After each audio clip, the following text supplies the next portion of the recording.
तर नेहमीप्रमाणे सगळी झाडलोट करून घेतली. आमचं घर नुसतंच नवीन बांधलं आहे म्हणून तुळशी वृंदावन अजून केलं नाही, म्हणून मी तुळस स्टूलवर ठेवली आहे. खूप दिवस झालं पनीर केले नव्हते म्हणून आज पनीर करावं म्हटलं. तर शिवचे बाबा म्हणाले की शाही पनीर बनव. आधी त्याचे बारीक तुकडे करून घेतले, नंतर ते तेलात जरासे लालसर होईपर्यंत भाजून घेतले. तर हे बघा पनीर किती छान भाजले गेले आहे आणि तव्यालाही चिकटले नाही. नंतर पनीर गिरवीसाठी मसाला करून घेतला. त्यामध्ये कांदा, टोमॅटो, लसूण, आले, थोडे पांढरे तीळ, आणखीन काजू घालून हे सर्व भाजून घेतले. मग त्याची बारीक पेस्ट करून घेतली. नंतर कुकरमध्ये मॅप्को वाटाणे उकडून घेतलेले त्यातील थोड्या वाटाण्याची पेस्ट करून घेतली. थोडे वाटाणे त्याच्यामध्ये तसेच टाकायला ठेवले. याने काय होते तर गिरवी घट्ट होते आणि त्याला टेस्टही छान येते. नंतर पातेल्यात तेल टाकून घेतले. तेल गरम झाल्यानंतर त्याच्यात तमालपत्री टाकली, थोडेसे जिरे टाकले, ते चांगले भाजून घेतले. नंतर केलेली पेस्ट टाकली आणि ती चांगली तेल सुटेपर्यंत भाजून घेतली. आणि नंतर मी त्याच्यात आणलेला शाही पनीर मसाला टाकला. नंतर थोडा गरम मसाला टाकून आपल्या घरची चटणी टाकली, मीठ घालून बारीक केलेल्या वाटाण्याची पेस्ट टाकली.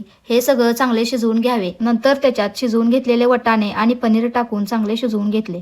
पनीर म्हटल्यावर त्याच्यासोबत रोटी पाहिजेच. रोटी करण्यासाठी मी मैदा घेतला, त्याच्यामध्ये 2 चमचे कडक तेल घातले, चवीनुसार मीठ घातले, अर्धी वाटी रवा घातला. रव्यामुळे रोटी कडक होते आणि खायला पण छान लागते. रोटी करताना ती एकदम पातळ लाटून घ्यायची. नंतर तव्यामध्ये थोडीशी भाजून घ्यायची. जेव्हा आपण रोटी खाणार आहे तेव्हा ती गॅसवर पापड भाजल्यागत भाजून घ्यायची, कारण आपल्याकडे हॉटेलमध्ये असती तशी भट्टी तर नाही ना. पण ही रोटी महिन्यातून एकदा किंवा 2दाच खायची बरं का, कारण रोटीमध्ये मैदा असतो आणि मैदा शरीरासाठी घातक असतो. तर हे बघा गरम गरम शाही पनीर तयार झालं आपलं आणि त्याच्यासोबत रोट्याही.